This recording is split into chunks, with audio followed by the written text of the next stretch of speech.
All right, so the next half of this presentation is talking about how we deal with all the cybersecurity and interaction with the cloud, right? And it's expanding this concept now that we've designed our secure OT layer, and now we have a need to get information outside of the OT environment. So why do we want to get data to the cloud, right?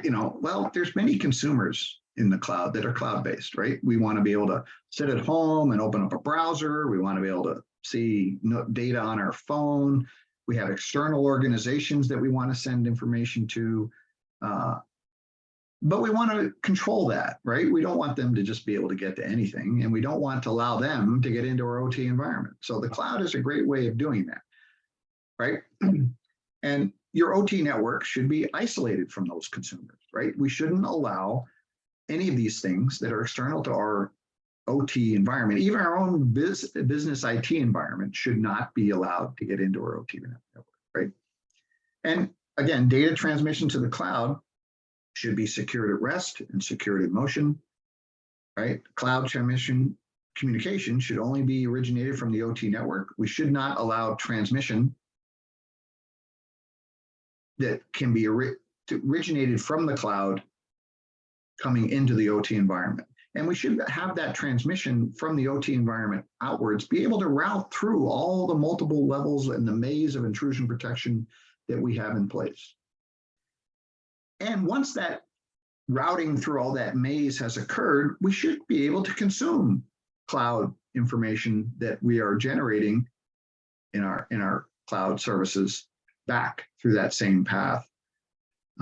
And again, this is only originated from the OT environment out, right? And most importantly is that information that we send to the cloud should be bound to the sending device. And that should be bound by a certificate so that the sending device can't be unplugged from the network and somebody just plugs in a new node called the same name and says, here, I'm going to send the data now, right? We shouldn't allow that to happen so that we know that the information we are originating is what the cloud is receiving.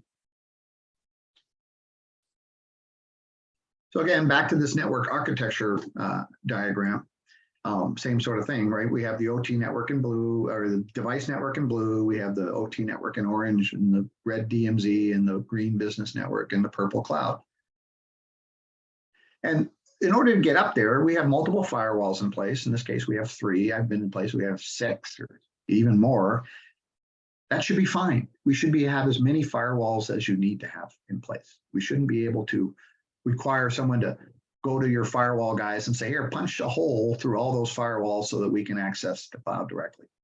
It shouldn't be allowed to happen. And they won't allow it to happen. They'll just laugh at you and say, no, we're not going to do that. So as we move into the DMZ from the OT network, right, we want this to be firewall isolated. Ideally, if you follow NERC protocols, those should be 2 different vendors' firewalls, not just one. But this is where we want to put all the things that pick up information from the OT environment and convert it to various other protocols or access points or things so that we can allow access to this thing, but we don't grant access through this to the OT environment. As we get into the business IT environment, we want them to, we're not asking anybody in the IT environment to change the way they do things, okay? We want them to have all the security policies and practices in place. You want some good virus protection. We've used Cylance or Versec, and you really want domain isolation, right? You want the business domain be separate from the OT domain. And this is where you're going to have your IT proxy server to the internet, and you can put a thing we have called InsightSecure Link up here, which we'll talk about in a minute, and allows you to, you should put your enterprise historian up there, whether that's the Aviva historian or our Pi historian. That should live up here on the business network, because that's where your analysts are going to live, and that's where your big data consumers are going to be. They got no business going down to the OT environment. And everything that we want to, if we do want to have any exposed command and control, that should all have to go through the DMZ. And again, firewalls to the DMZ and to the internet to restrict that traffic. And when we send data up into the cloud, we want to be able to secure that communication via that InsightSecure Link, right? So all communication up to the cloud is certificate-based and encrypted with TLS 1.2. We then normalize all the values to be between the number between 0 and 1, identified only by a GUID. Metadata is identified by a GUID. Metadata and values are stored separately in an encrypted database in our cloud services we call Insight, like also called Aviva Data Hub. And that transmission happens from the control domain. But the cloud is a great place, right? We can do all kinds of advanced analytics and data analysis and things that can happen because we got all this horsepower up there that we want to consume that information on the control domain. We want to be able to see our machine analytics and our condition-based analytics and our advanced machine learning and all the things that are happening. At the cloud, operators can make useful use of that information. So we don't want to restrict them from getting at that stuff, but we just don't want, we want to control how the cloud is accessed. And as we move data up into Insight, right, this is where we have this historian for time series data that we can then distribute to phones and tablets and browsers and laptops and people that are traveling in their hotel room and things. That's where they can get that information from.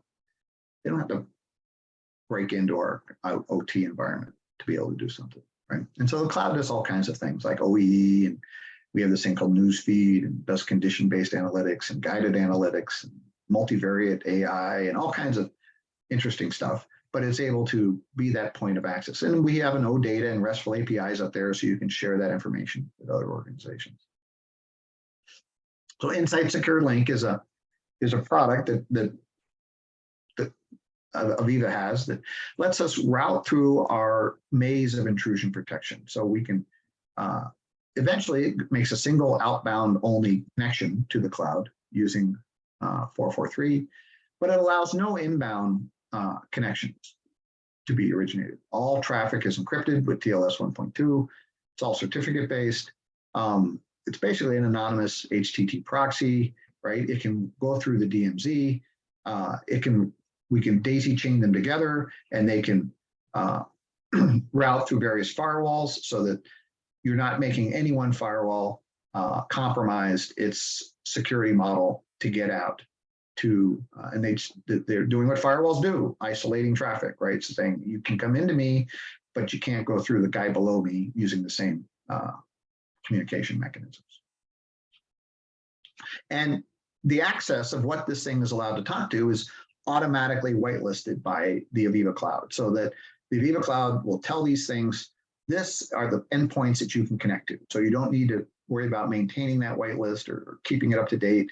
The Aviva Cloud does that automatically for you so that these things know how to communicate.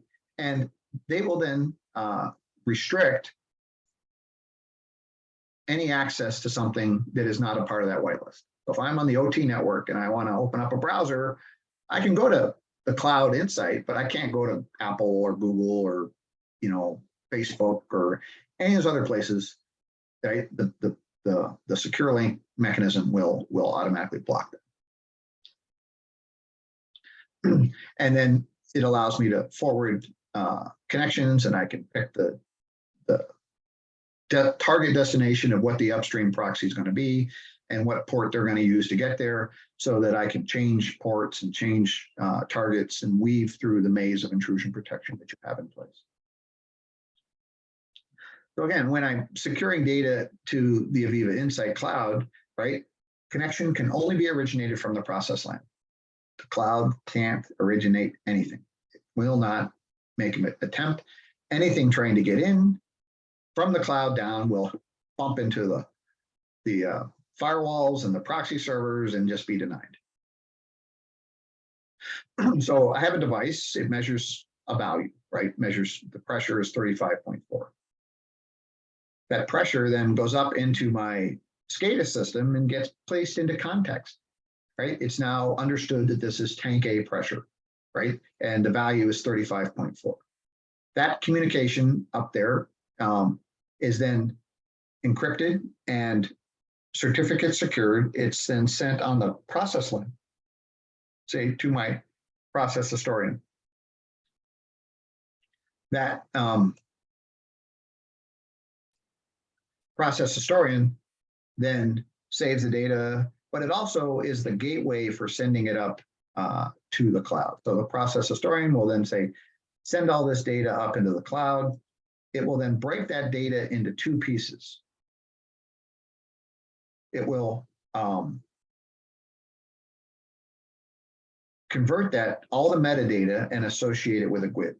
So anytime the metadata changes, it's sent up to the cloud to keep the cloud in sync, but it's only attached to a GUID. So if I was able to interpret this, I would see that, yeah, you got a tank A pressure. This is maybe its units of measure. This is other things, but none of the values that are associated with what tank A pressure actually is. And that weaves through up all the intrusion protection I have in place and ends up in the cloud, stored in a separate database, encrypted in a separate database. The values all get reduced to a number between 0 and 1 and attached to a GUID. And a GUID, in case anybody knows, is called a globally unique identifier. It's an identifier that can never be repeated. So this number can never be regenerated again by any other entity. And then that GUID is sent with the values, but now all the values look the same because they're all a number between 0 and 1. So if you could break the encryption, which you can, you could break the certificate, which you can. If you could intercept the values, all you get is nonsense. And this is how Aviva has really taken this cloud transmission very, very seriously so that we can enable you to get to a cloud destination without any compromise of your industrial system. And then once it's up in Insight, they're stored in two separate databases. And then when a phone or a tablet or a browser or anything hits that, the data is put back together again and sent to that phone, tablet, or browser for consumption. But then also, Insight is capable of generating all this other neat analytical information, and we call news feeds and everything else. But that can weave back down into an operator workstation can request that.